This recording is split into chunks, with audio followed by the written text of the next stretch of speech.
Hey everyone, my name is Dr. Dolores Tarver. I'm a licensed psychologist here in Georgia, coming to you with your next mental health moment. Today we will be talking about constructive coping, particularly in times of crisis. So you all are very aware that there are a lot of restrictions that are being placed on cities, but also as the United States as a whole, as we continue to manage this COVID-19 crisis. And for a lot of people, this restriction to their access to things is bringing up a range of emotions. One of the things that we don't like is to be told what to do and how we're able to do it. And so in this particular instance, it is a natural response and reaction as things we feel are being taken away from us. We're responding in ways that can be potentially destructive and harmful to others.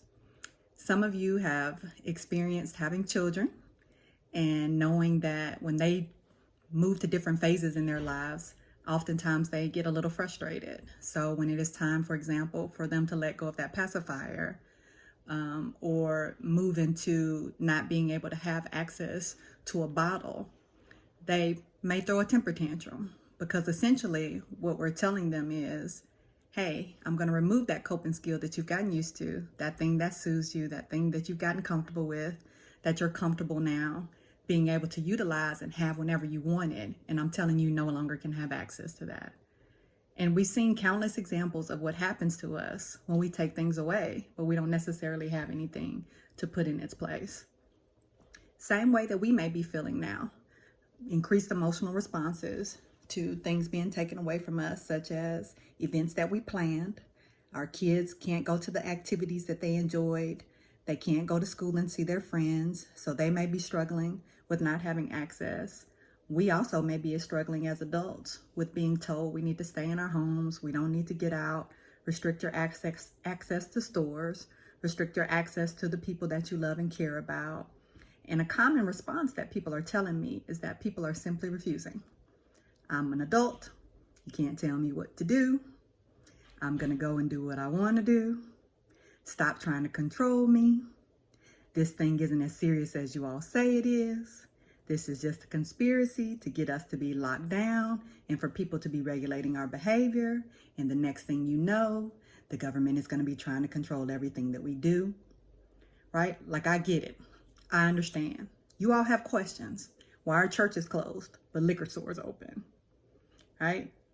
We're also getting upset with our store providers. We're taking our frustration out on them because we can't have access to that Lysol and those cleaning products. So we're going into the stores and we are simply attacking people. We're attacking other customers, and we're also attacking people that work in the stores. What do you mean you don't have any more Lysol? I've come here every day for 2 weeks. You still haven't gotten any in. Why are you allowing other people to shop at different times and I can't? Are you all hoarding it for yourselves?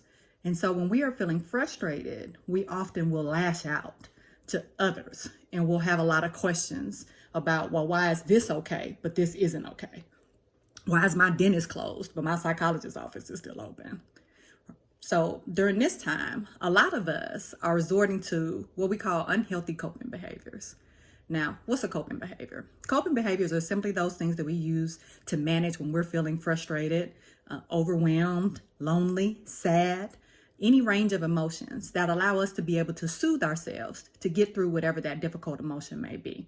There are a lot of examples of coping skills: fishing, drawing, going to get your hair done, your nails done, going to a spa, massages, smoking, drinking, hanging out with friends, going to church, gambling. Any of these things, eating, can be examples of coping skills. Now, some of them are more healthy, some of them are not as healthy. During times when we are completely overwhelmed and feel like our control is being taken away, we often resort to unhealthy coping skills. Now, mind you, any coping skill can become unhealthy if we do it in excess.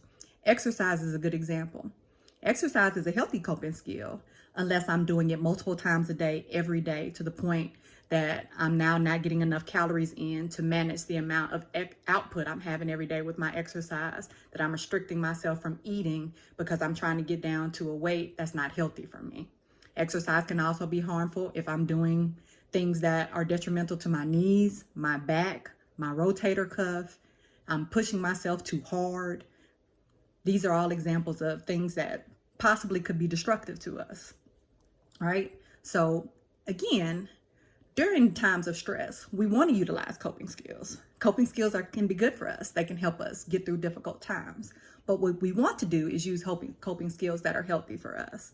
In times of crisis, we tend to be more tempted to use unhealthy coping mechanisms.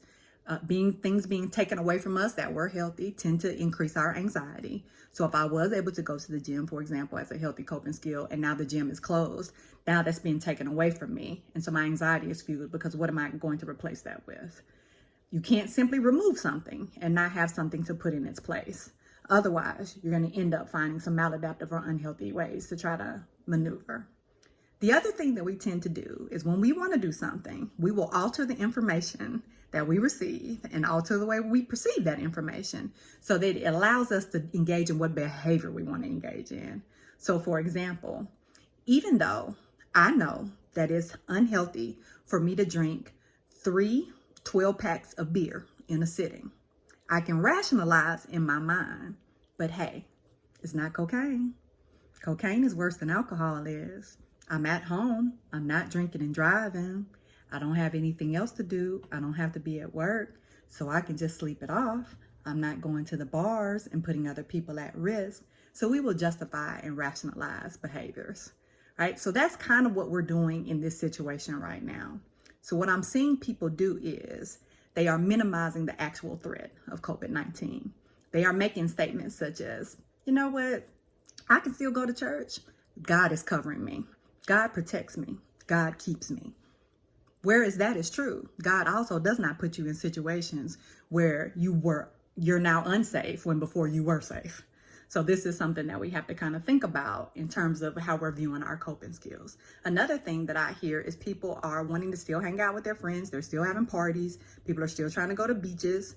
People are still trying to have outings with boats. People are still trying to have church services with large gatherings of people.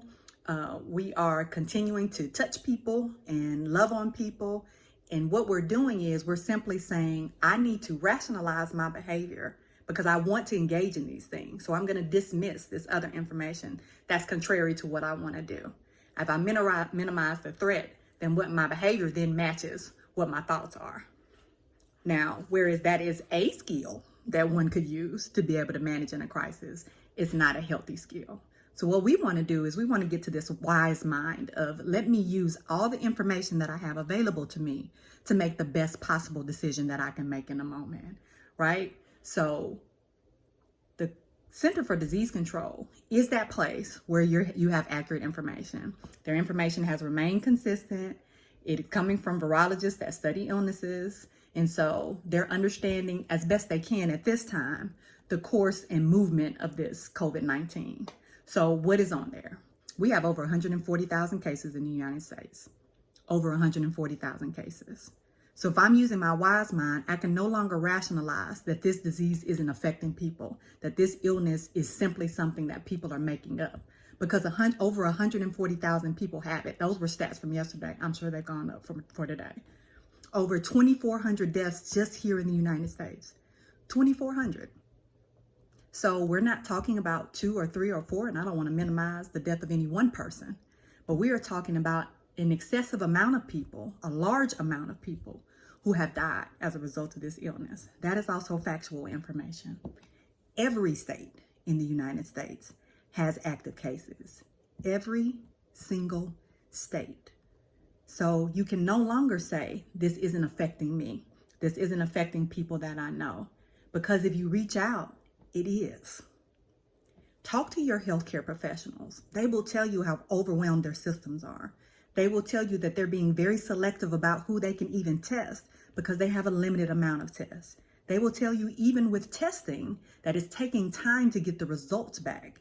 And so oftentimes people don't know for a while whether or not they're positive. They will tell you that they do not have the protective equipment that they need to keep themselves safe. They will tell you that they are getting sick, that our first responders are getting sick. Go on social media pages. You will see examples of people talking about how they've been affected. Loved ones who could not be with their families who have died from this illness Healthcare workers had to FaceTime in families for the family member to say goodbye to this loved one that was dying by themselves, because you can't have other people in the hospital. We don't want to expose anyone to anything. That's what's real. That's the information that you need to consider when you're looking at all the information that's out there.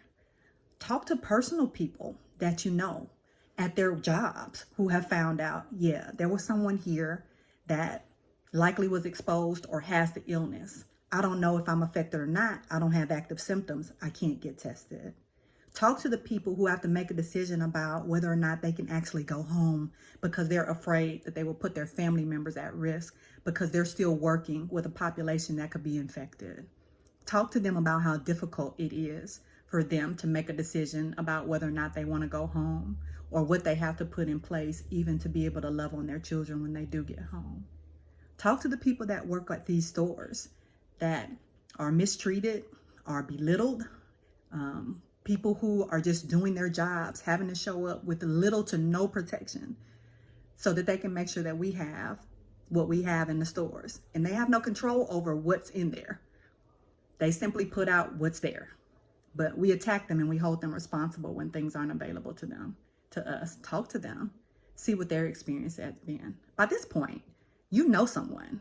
I guarantee you know someone who has been affected by COVID-19.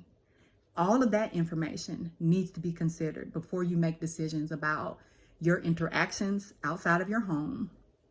And they also need to fuel how you decide to use your coping skills. So let's talk about a healthier way to think about what's going on right now. I am not being told what to do. I am simply in charge of protecting the people that I love and care about. So I'm ultimately making that decision. I'm making the decision to choose them and to choose me so that months from now, we'll be able to interact together because we made healthy decisions to be safe now. I have other coping mechanisms that I can use to soothe me. Using the senses, music, poetry, writing, artwork. There are a lot of things available. I can bake. There are so many things available to me that I can do. Let me focus on what I can do in replacement of those things that I may not have access to currently. And again, as I've told you, I know that we use the phrase, try God for yourself quite often, but we don't literally mean try him. See how he can show up when we put ourselves in negative situations, right? God is able to do a lot of things, but why are we putting God in situations? Why are we putting ourselves in situations? Rather, we don't put God in any situations. Why are we putting ourselves in situations to prove who God is when we're already safe? Stay safe. Don't put yourself in an unsafe situation to prove to someone who God is to you. I deserve a level of protection that I would want my children and my grandchildren and my grandparents to have. I deserve that same level of protection. And so whereas I would not put them in any situation to harm themselves, neither should I put myself in a situation to harm myself. This is not a punishment. This is not an opportunity for people to get back at you, to try to keep you in line or in control in some way. This is a time for compassion and understanding and to work on your patience. People are doing the absolute best that they can do.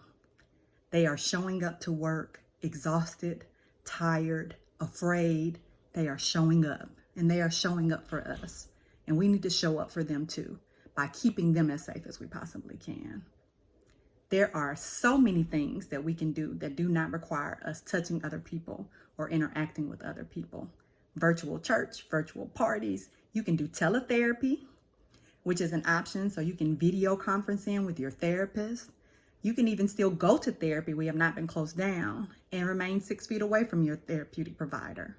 You have virtual exercise. You can go on isolated walks. There are so many other things that you can think about as coping during this time, right? And those liquor stores are open because they don't have to touch you. It's not because they're prioritized over church service. It is simply because you, just like in any other store, can walk in, get your product, and walk out. They don't have to interact with you. Where we can't protect people in churches in the same way because we just can't spread people out like that in order to be able to protect them in large groups. You all have seen the example of the choir. They use social distancing, to protect themselves and went to choir rehearsal. And now a large percentage of them have gotten COVID-19 because we just simply don't know fully how this works with this illness. Droplets, singing, spit, all of these things that are in the air that could potentially have affected other people were at play. Okay, so let's talk about you guys doing the right thing with the right, correct, accurate information to make the best decision that you can make right now. And the best decision you can make right now is to choose you. Choose you, choose your loved ones, choose the loved ones of people that are caring for us and providing for us in this environment. That's what you have control over. So when you think about that, there is only one choice for you, and that is to limit your contact as much as you possibly can and rely on healthier coping mechanisms that won't put you or anyone else at risk. Okay? Be encouraged.